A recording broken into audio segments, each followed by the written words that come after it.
గగనతలంలో మరో ఘోరం మంటల్లో హాట్ ఎయిర్ బెలూన్ 8 మంది మృతి.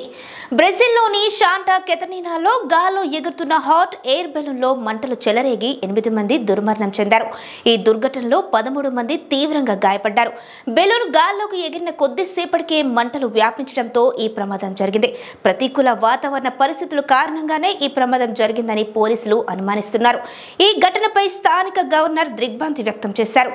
గత వారం కూడా ఇలాంటి ప్రమాదమే జరిగింది. అధికారులు తెలిపిన వివరాల ప్రకారం బెలూన్లో పైలట్తో సహా 21 మంది ఉన్నారు. గాల్లోకి ఎగిరిన తర్వాత బెలూన్లో ఒక్కసారిగా మంటలు వ్యాపించాయి. దీంతో బెలూన్ కాలిపోతూ కింద పడిపోయింది.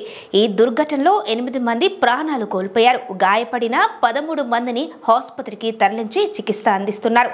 ఈ ప్రమాదంపై స్థానిక గవర్నర్ జోర్గినో మెల్లో దిగ్భ్రాంతి వ్యక్తం చేశారు. సహాయక బృందాలు వెంటనే రంగంలోనికి దిగాయని ఆయన తెలిపారు. ఎయిర్ బెలూన్ కాలిపోతున్న దృశ్యాలు ఇంటర్నెట్లో వైరల్ అవుతున్నాయి. బ్రెజిల్లో గత ఆదివారం కూడా ఇలాంటి ప్రమాదం జరిగింది. ఈ ఘటనలో ఒక మహిళ చనిపోగా 11 మంది గాయపడ్డారు.